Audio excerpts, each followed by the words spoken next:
Hey guys, Angus here. Got another Airsoft video for you guys. Today, as you can see, we're outdoors, familiar spot. That's because we have a performance test today. Not only are we going to be chronoing the gun currently in my hands, we're also going to be taking a few shots downrange at a target to see just how accurate it is. The gun we're going to be testing out today, it's this one right here. This is the G&G Armament GR4 G26 electric blowback Airsoft AEG. It's essentially G&G's kind of mag-pullized M4, and it's pretty darn cool. If you're interested in purchasing it, there'll be a link down below in the description to airsoftstation.com where you can buy it for about $246. Now with that being said, let's get into some details of this video. First, as always, we're going to be chronoing it, and for the chronograph, we've got a couple things we need to discuss. First off, we've got our included 450 round magazine loaded up with 0.2 gram BBs. We'll also have our hop-up turned to 0 to get an accurate FPS reading. As far as when we go to test out rate of fire, we've got a 9.6 volt 1200 milliamp battery in the handguard. Keep in mind, no battery or charger is included with this gun. But let's go ahead, see how hard and fast this weapon's firing. Alright, so we've gone ahead and got the X-Tech chronograph set up and ready to go. Let's see how hard this gun's firing. Feet per second up first, 0.2 gram BBs. 349.2, 348.7, 351, 350.5, 351, 352, 350.5, so very consistent right at the 350 FPS area. Now for rounds per minute, again off of a 9.6 volt 1200 milliamp battery.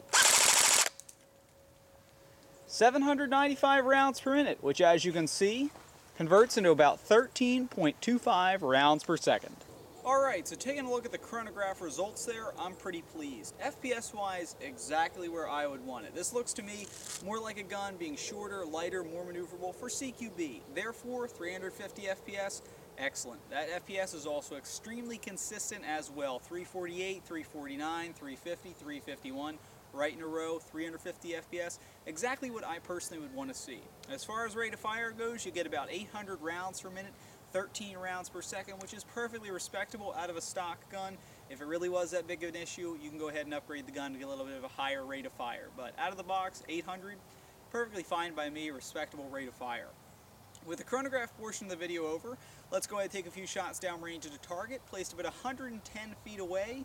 The only thing we're going to be changing for that test is we're going to go ahead and adjust our hop-up, obviously, and also switch to 0.25 gram BBs so we get a little bit better accuracy out of this gun. That being said, let's see how accurate this weapon is. Take a few shots downrange.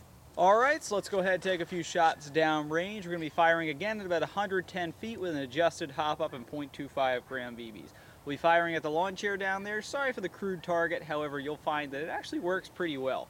Anyway, let's go ahead and take a few shots. Semi-auto up first.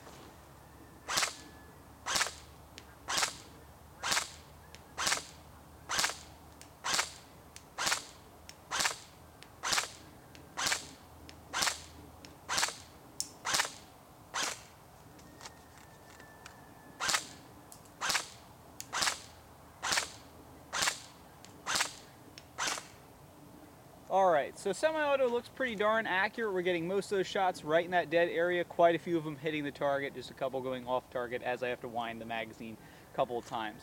Now let's try full auto. Predicting the same amount of accuracy, pretty darn good grouping on semi at least.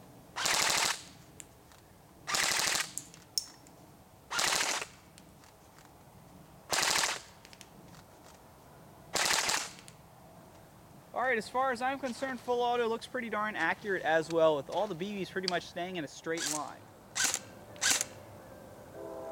Alright, so with that being done, we can go ahead and get into the final conclusion of the performance test, talk a little bit about the accuracy. Overall accuracy with 0.25 gram BBs are hop-up adjusted. Semi-auto, I think it's pretty darn accurate. We saw all the BBs going right in that general area. The groupings are great.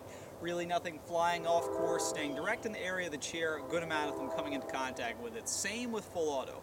This gun doesn't suffer from what I call the cloud effect, where all the BBs just kind of disperse in a general area.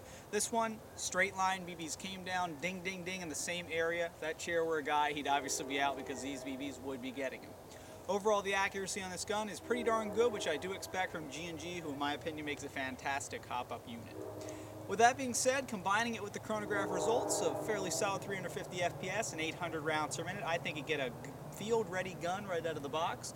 Might be better for CQB, however I could see using this in the field as well, as we saw with that great accuracy there. So with that being said, overall it's a nice gun performance-wise, and that's been Deathcore Airsoft's performance test of the G&G Armament GR4 G26 Electric BlowBack Airsoft AEG.